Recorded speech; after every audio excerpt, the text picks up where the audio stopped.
warahmatullahi wabarakatuh. Waalaikumsalam warahmatullahi wabarakatuh. Hai, selamat pagi para bunda dimanapun berada. Sehat ya, insya Allah sehat dan selalu bahagia. Alhamdulillah. Baiklah, pada kesempatan kali ini kita bertemu lagi dalam sesi Bincang Bidan. Baiklah, pada sesi Bincang Bidan ini kami berdua akan mengupas tentang tips mempersiapkan kehamilan yang sehat dan bahagia. Bukan begitu Kak Ila? Iya. Sebelumnya kita perkenalan diri dulu Elsa. Jadi kita perkenalan diri dulu. Kami di sini adalah bidan-bidan yang ada di Rumah Sakit Umum Daerah Kota Bukit Tinggi ya, ayah bunda, moms, dad semuanya. Perkenalkan saya sendiri, nama Laila Nisa, bertugas di ruang bersalin atau kamar bersalin RSUD Kota Bukit Tinggi, bidan di ruang bersalin. Kemudian partner saya adalah bidan Elsa Selsandeni atau bisa dipanggil dengan nama Elsa aja Kak. Elsa aja, oke. Sama-sama berdinas di ruang bersalin Kota Bukit Tinggi. Nah, oke. Calon ayah bunda, mungkin kita manggilnya gimana nih ya? Bisa mana yang calon enaknya ayah bunda, aja ya Kak ya? Bisa juga ayah bunda. Ayah bunda. Iya. Atau Jadi, mungkin teman-teman yang sedang mempersiapkan kehamilan. Bukan Kak, mempersiapkan pernikahan. Karena sekarang ini ya. bulan-bulan untuk merit. bulan ya. merit ya. Dan kita untuk 9 bulan ke depan lagi nih kita mau panen. Panen apa tuh? Panen di ruangan bersalin. Oh iya. Seperti tahun-tahun sebelumnya Iya. ya, insya Allah. Jadi ini kami di sini akan memberikan beberapa mungkin informasi lah seputar kehamilan, persalinan, kemudian nifas, bisa juga tentang anak, bayi, balita, sampai KB nantinya ya Kak bisa. ya. Nanti kita juga sharing tentang bagaimana metode kontrasepsi yang aman, yang cocok lah untuk para pasangan yang berencana untuk menunda kehamilan atau menunda kehamilannya terlebih dahulu. Dan sekedar informasi juga di Poli Kebidanan RSUD Kota Bukit Tinggi tidak hanya membuka untuk konsultasi pada saat mau melahirkan saja atau mau periksa kehamilan saja, tapi kita menerima juga untuk konsultasi perencanaan kehamilan ya. Silakan datang ke Poli Kebidanan RSUD Kota Bukit Tinggi bersama bapak kita yang paling ganteng satu-satunya siapa? Dokter Dola SPOG. Oke, Elsa, sekarang ini kita masuk aja mungkin ya ke materi sesi ya Kak ya. Pertama. Jadi sesi ini kita mungkin akan ada nanti kelanjutannya rencananya. Jadi yang sesi sekarang kita bahas tentang kehamilan, tips mempersiapkan kehamilan. Kemudian nanti insya Allah kalau ada kesempatan di acara selanjutnya dan kita jadwal bahas yang lagi selanjutnya kita untuk bahas sesi lagi tentang tips-tips yang lain yang lebih menarik tentunya. Trimester 1, 2, 3 persalinan dan juga nanti sampai selanjutnya. Iya. Oke, mungkin Esa bisa menjelaskan apa saja yang sebaiknya dipersiapkan oleh para ibu sebelum calon ibu, calon ayah atau para ayah bunda yang akan merencanakan untuk menimang si buah hati tentunya ya Kak ya. Menimang si buah hati. Karena sebenarnya bicara kehamilan ini kan kita banget ya Kak, kita perempuan gitu kan. Sebenarnya dalam siklus kehidupan kita seorang wanita ini dari awal kita lahir gitu kan, itu siklusnya sudah berputar sampai di suatu keinginan kita pada suatu hari nanti kita ingin mempunyai pasangan dan mendapatkan keturunan. Nah, tidak lain tidak bukan biasanya di umur ini Kak, di umur kan kita sebenarnya idealnya itu untuk menikah itu atau mempersiapkan kehamilan itu kalau bisa di umur 20, rentangnya 20 sampai 30 tahun Kak. 35 ya. 35 tahun maaf. Iya, karena kalau 35 tahun resti itu udah 35 tahun lebih itu udah resiko tinggi. Tapi tidak menutup kemungkinan kalau seandainya bunda-bunda di sini mungkin belum diberikan kesempatan oleh Allah sampai umur 35 tahun gitu. Itu beda lagi nanti itu Kak, ada pengawasan lagi di atas umur 35 tahun dia hamil gitu. Nah, kalau bisa matangnya seorang perempuan itu untuk untuk hamil itu adalah di atas umur 20 tahun. Karena dari segi fisiknya sudah oke, secara mentalnya juga sudah siap ya Kak ya. Karena kan namanya perempuan itu moodnya kan ups dan down. Nah, sampai sekarang pun kita juga seperti itu kadang-kadang ya Kak Ila ya. Jadi belum lagi namanya nanti yang perubahan perubahan yang ada hormon di tubuh. nanti yang akan datang pada saat kehamilan, belum lagi di usia 20 tahun itu pendidikannya kita bukan bahas pendidikannya dari jenjang pendidikan, tidak gitu kan, kematangan pola pikirnya bagaimana. Nanti kan yang namanya hamil itu kan nggak gampang ya Bun ya, nggak semua orang hamilnya itu seperti oke-oke aja, tapi selama hamil itu ada juga yang merasakan, apalagi pada awal kehamilan itu merasa ada sesuatu di atas simpisis kita ini ya Kak ya, rasanya perut bagian bawah gitu, rasanya bagaimana ya, kayak ada sesuatu benda yang kayak mau haid, nggak haid juga, kayak mau seakan-akan pipisnya ditahan, rasa pipis ini nggak tuntas, nggak juga, tapi itulah salah satu tanda adanya janin di dalam tubuh kita. Nah itu nggak semua orang bisa menerima di saat dia usianya belum matang. Ini apa loh gitu.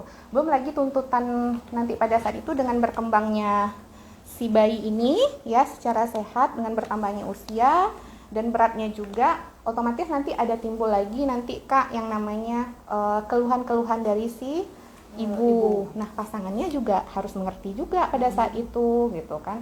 Gimana sih uring-uringan aja nih si bunda selama baru hamil ini, kalau si bapaknya nggak ngerti kan akan menimbulkan permasalahan juga dalam rumah tangga.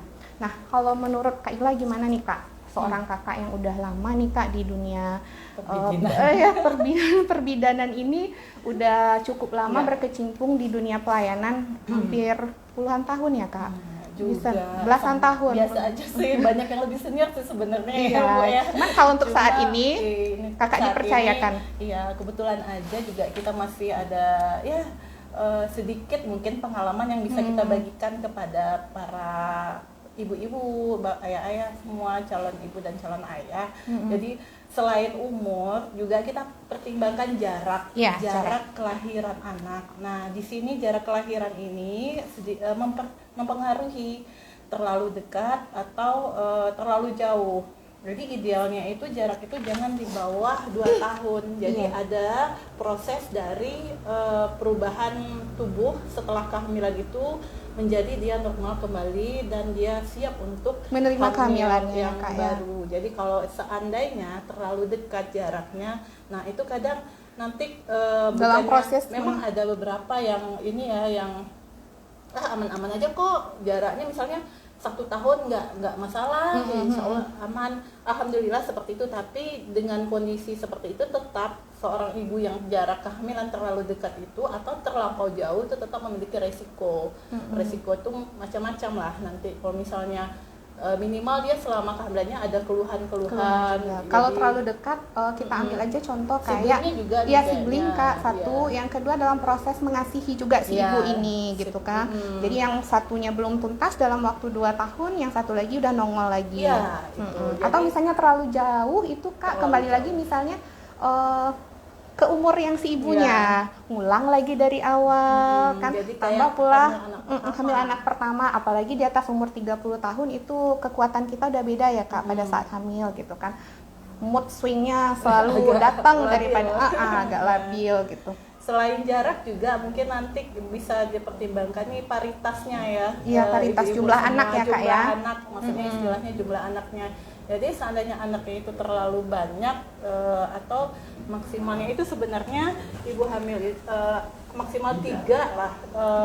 Nggak berlaku lagi zaman Soeharto pada saat kita dulu Kak. Cukup anak 2. Ya, kalau yang di keilmuan kita dengan jarak yang lebih dari 3 atau itu agak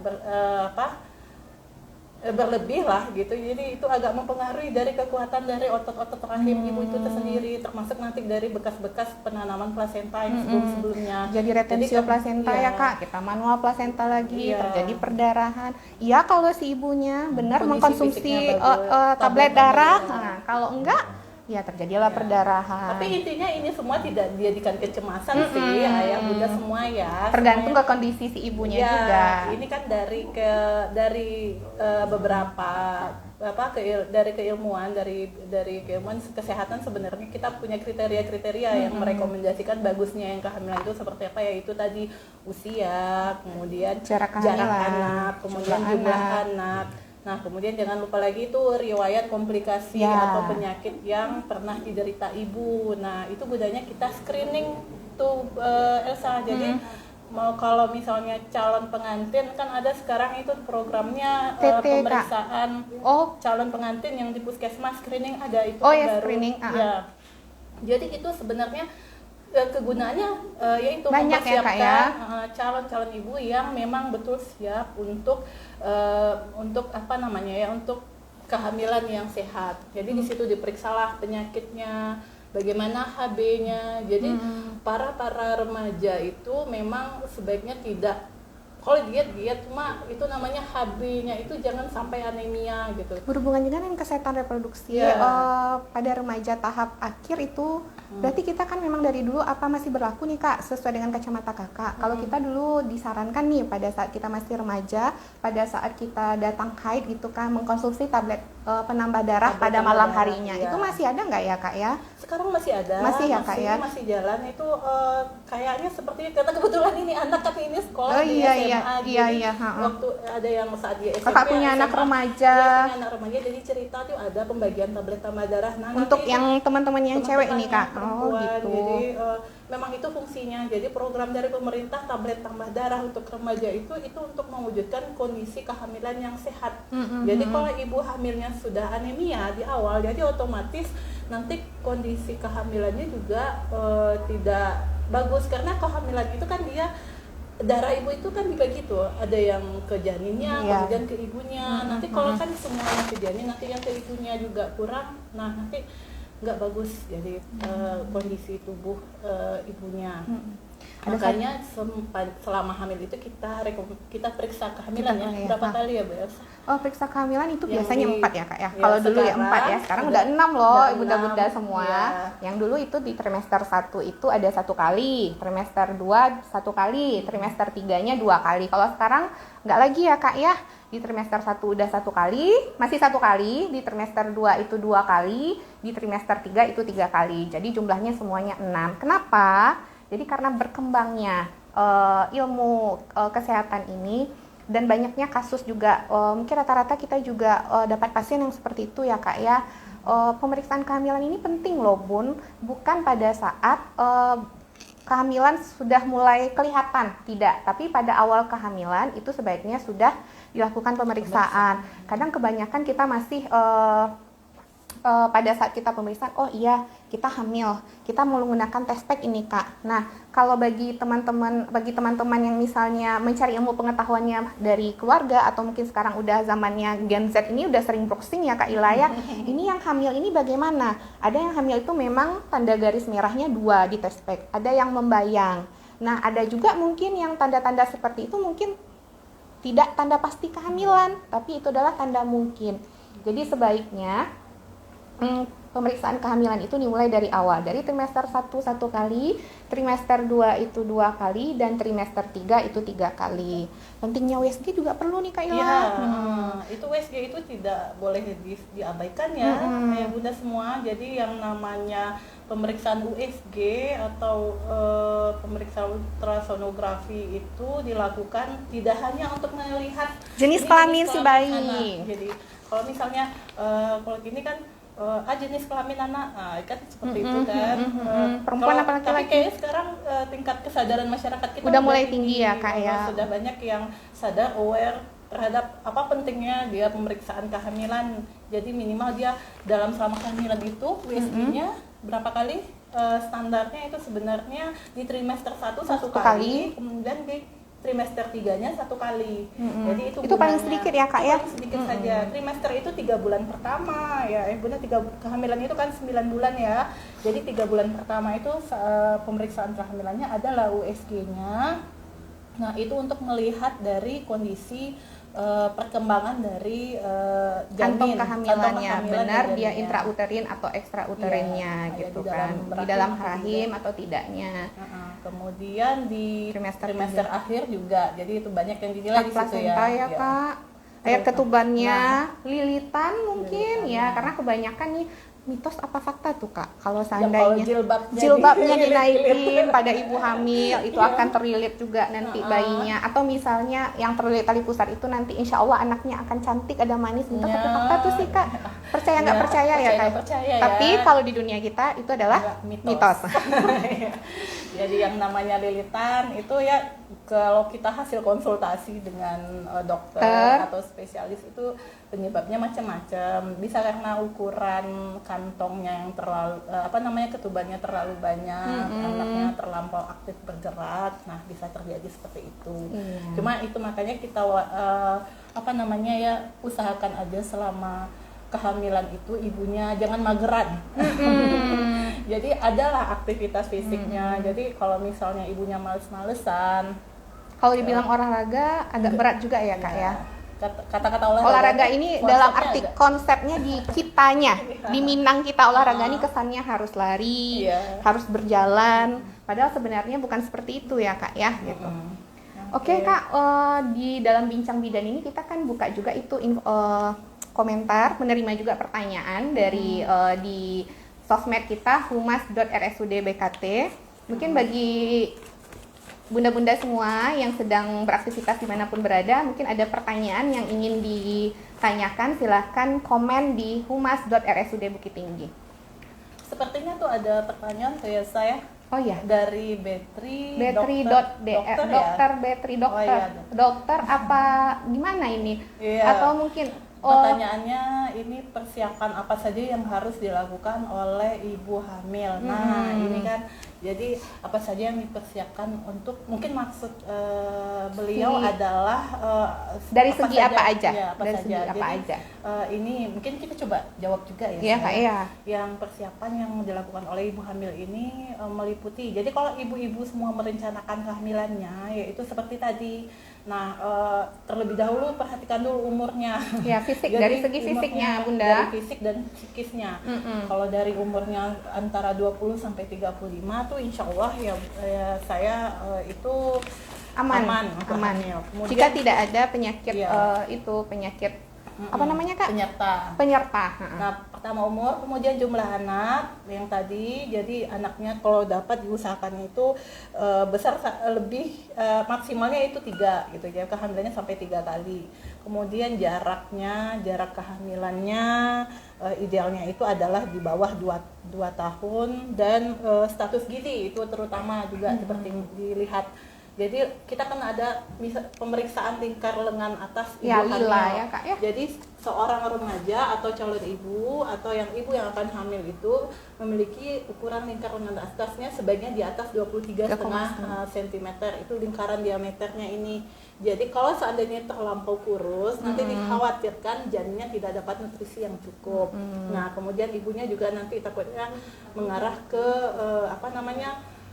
banyaklah misalnya komplikasi-komplikasi yang lain selama kehamilan. Nah, kemudian yang diperhatikan lagi yang kelima adalah pengkajian komplikasi penyakit yang ibunya memiliki, mungkin riwayat sebelumnya ada anemia, ada jantung, ada asma, hipertensi. Jadi periksakan ke tekanan darah, misalnya saat memeriksa ke tekanan darah dia agak berlebih dari normalnya, otomatis akan menyebabkan hipertensi dan nanti preeklamsi mungkin. Komplikasi-komplikasi lain yang dikhawatirkan saat persalinan, membahayakan ke ibu dan janin.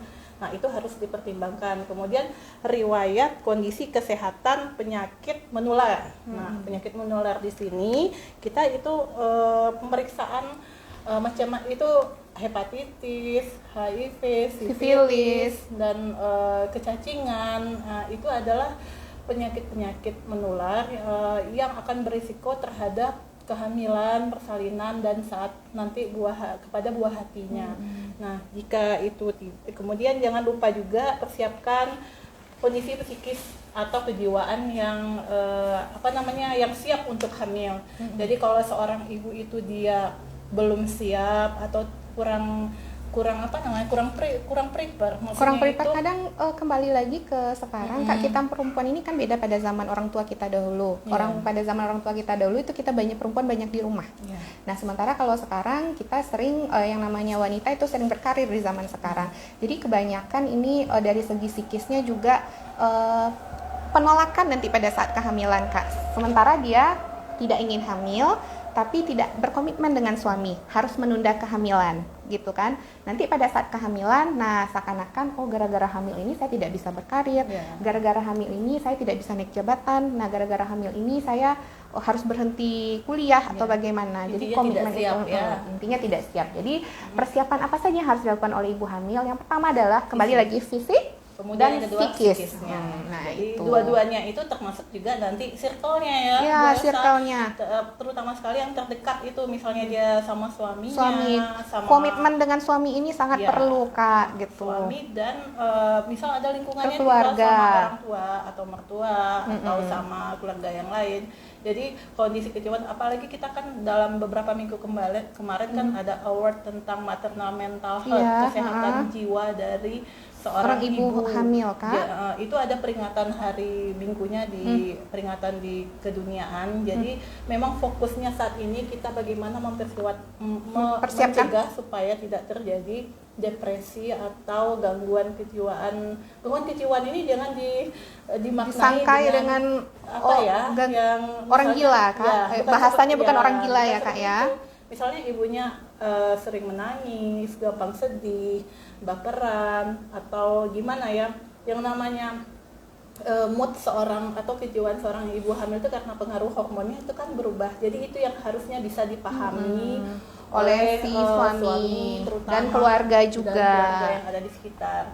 Jangan nantinya ibunya moodnya nggak bagus, jadi ngontak ke si anaknya juga asupannya nanti bermasalah juga pada saat si bayi lahir dengan berat badan yang tidak cukup ya Kak ya, atau perdarahan yang terjadi, atau si ibu sering, pokoknya segala sesuatu yang berhubungan pada saat kehamilan itu mood si ibu ini perlu banget untuk diperhatikan dan dijaga gitu. Jadi semuanya punya berperan serta di dalam. Mungkin satu lagi nih Kak persiapannya, kalau bukan hanya untuk ibu hamil saja tentunya, untuk pasangan yang baru sudah menikah. Itu Kakak pernah dengar nggak Kak, kalau pada zaman 2000-an ke sini itu ada yang mempersiapkan kehamilannya dengan meminum susu. Nah, minum susu. Karena nanti susu untuk rencana hamil. Jadi setelah menikah nanti insya Allah nih kalau dikasih rezeki katanya bantal untuk si bayi ini udah ada istilahnya. Nah, bantal itu kan disebut dengan pertanyaannya lucu Kak. Iya.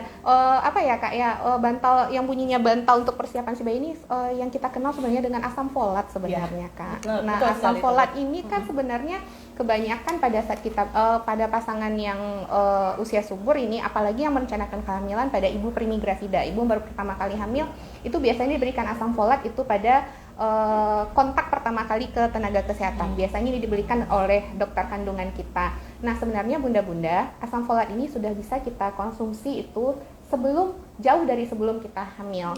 Karena apa? Karena kebanyakan pada saat trimester 1 dokter sudah memberikan asam folat, ini nggak semua ibu bisa menerima. Kenapa? Karena kita ada penyakit penyerta ya. Penyakit penyertanya itu mungkin hanya memang penyakit penyerta atau timbulnya pada saat kita hamil, yang perubahan fisiologis pada ibu hamil.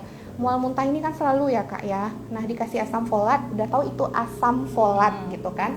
Dikasih pada saat trimester 1. Saya nggak bisa minum ini dok, saya selalu muntah minum ini. Nah, sebenarnya kalau bunda sudah mempersiapkan dari awal, sudah sering meminum asam folat itu sebelum hamil, nah pada saat hamilnya itu mual muntah, dan pada saat hamil yang mual muntah itu trimester pertama bunda nggak konsumsi asam folat, sebenarnya nggak masalah. Karena apa Kak, perlindungannya udah ada dari awal gitu kan. Apakah telat juga itu Bu Bidan kalau kita konsumsinya baru dikasih nih? Karena biasanya kita tahu hamil itu paling cepatnya itu pada seorang ibu itu telatnya ya Kak ya, dari HPHT paling sudah berusia 5 sampai 6 minggu. Telat nggak ya Kak ya? Kira-kira enggak ya Kak? Enggak. Karena tapi kan lebih bagusnya asam folat ini sudah konsumsi sebelum hamil. Maksudnya sebelum dipastikan dia hamil atau dalam proses perencanaan. Bahkan sudah menyusui pun pada saat menyusui sampai anak berumur 4 bulan gitu ya, 4 bulan ya Kak ya, kita sebaiknya masih mengkonsumsi asam folat supaya apa, tabung saraf bayi tidak cacat. Kayaknya ada pertanyaan lagi nih Kak dari @cici16. mau anak cewek Bu Bidan. Nah, mau Bidannya anak cewek ada Bu cowok. Bidan. Iya.